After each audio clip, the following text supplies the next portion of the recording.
Hello my friends, welcome to Prime Strings. I'm Henriette and today we're learning the Wee Cooper of Fife from the Fiddle Time Runners book. This is one of my favourite pieces and it has a really nice lilt to it because it's written in 6/8 time. I'll play it for you first.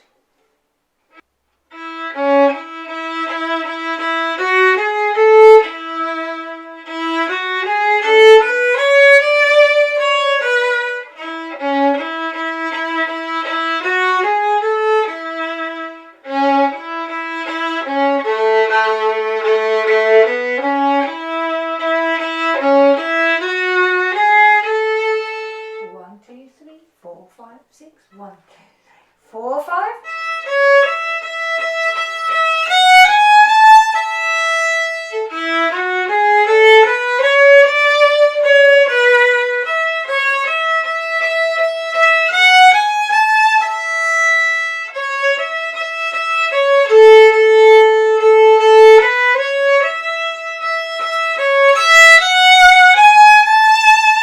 One, two, three, four, five, six.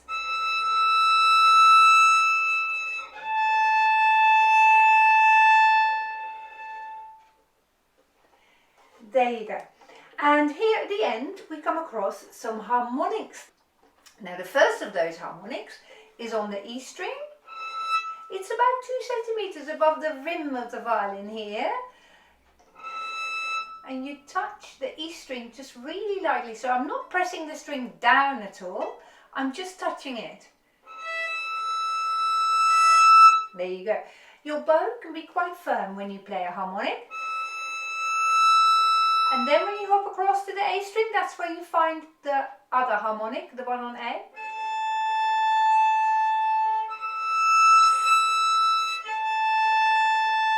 So harmonics are always played on the string that the letter name of that note is. So the first note is called E, it's on the E string.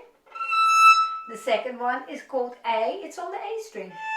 There are also, of course, harmonics on D and on G.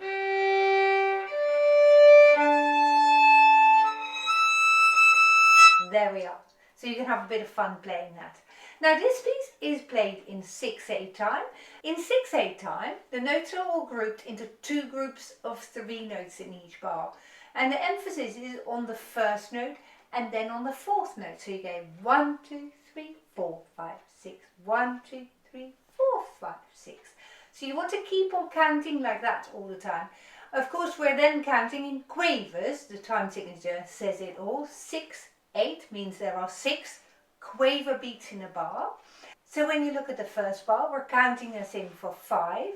1, 2, 3, 4, 5, and we're starting playing on the 6th note of that bar. Take a look now at the 4th bar. When you see this,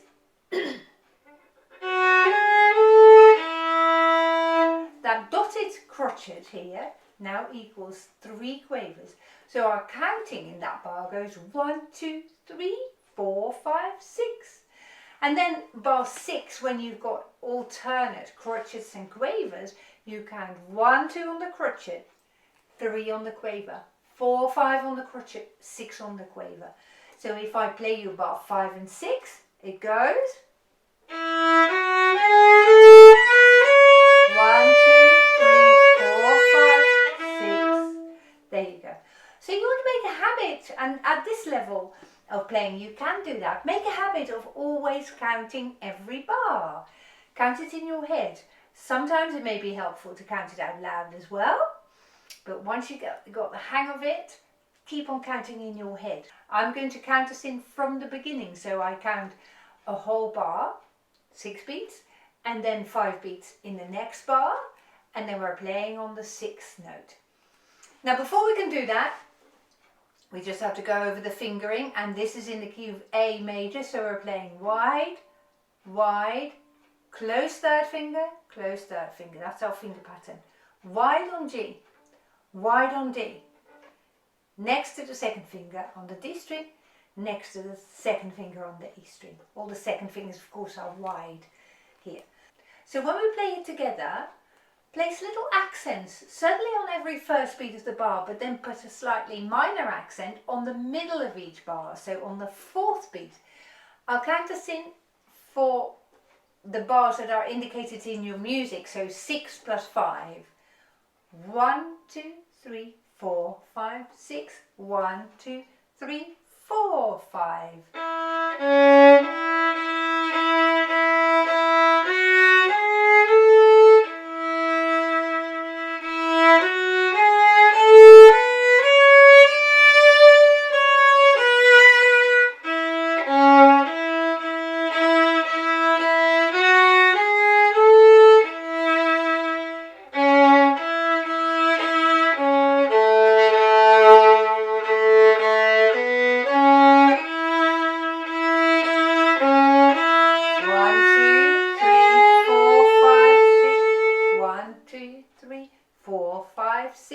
One, two, three, four, five.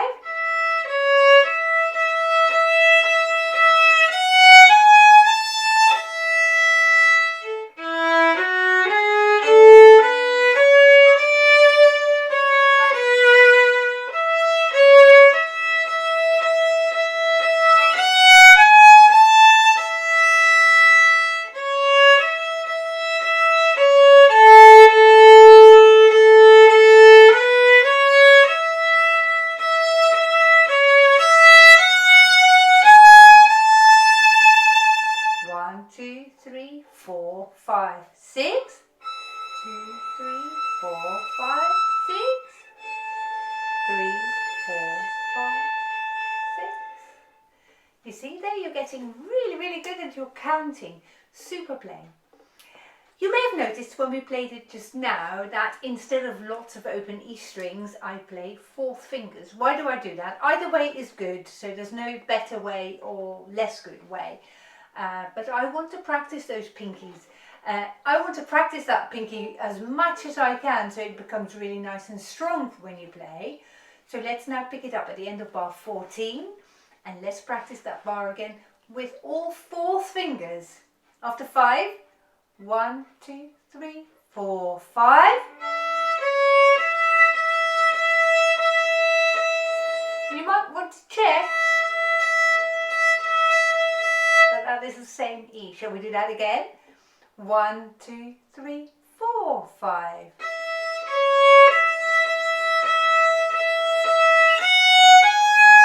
Here I'm playing open E string. 1, 2, 3, 4, 5. Use the fourth finger now.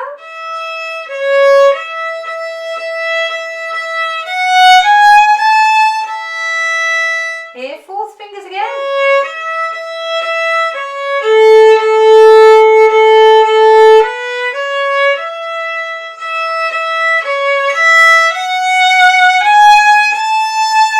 Okay, that was good practice. So at first you'll think, oh no, I don't want to play those fourth fingers. But then once you get into it, you will become really good at those fourth fingers. So you don't need to shy away from them anymore.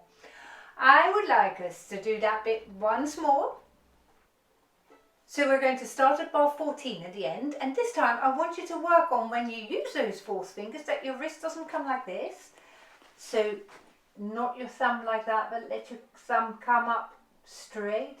That pushes your wrist out. Look, that's wrong. This is good. So whenever you play your fourth finger, push that wrist out. What it does is it brings your fingers closer to the strings, you see. Can you see that? So that, therefore, your wrist can help your pinky get stronger there. Okay, from the end of bar 14, after 5, let's have your fourth finger on the string. 1, 2, 3, 4, 5.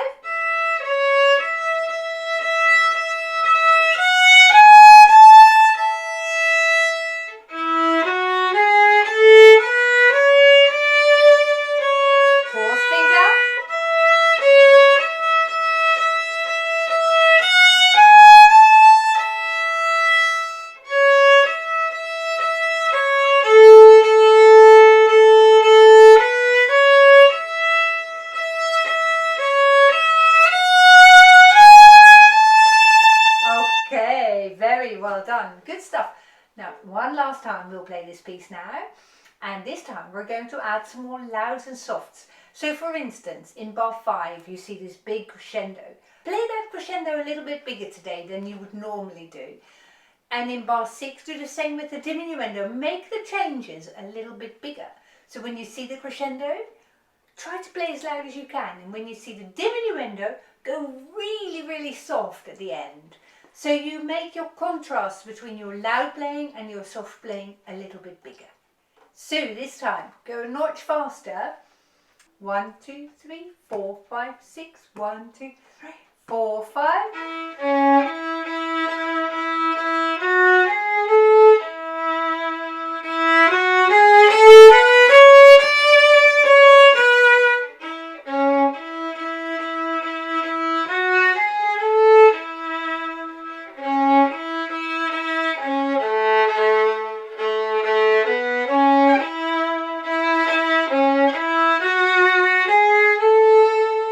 1, 2, 3, 4, 5, 6. 1, 2, 3, 4, 5.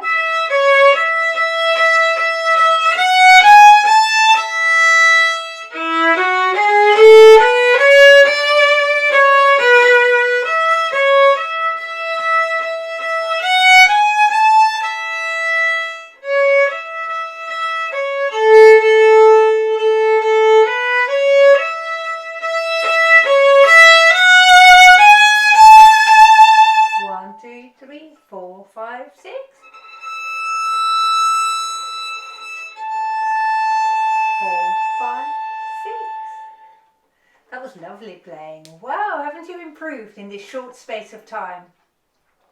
If you haven't already subscribed to this channel, please can I ask you to do so now? I do really appreciate it. Thank you so much for watching, and I look forward to seeing you again soon. Goodbye.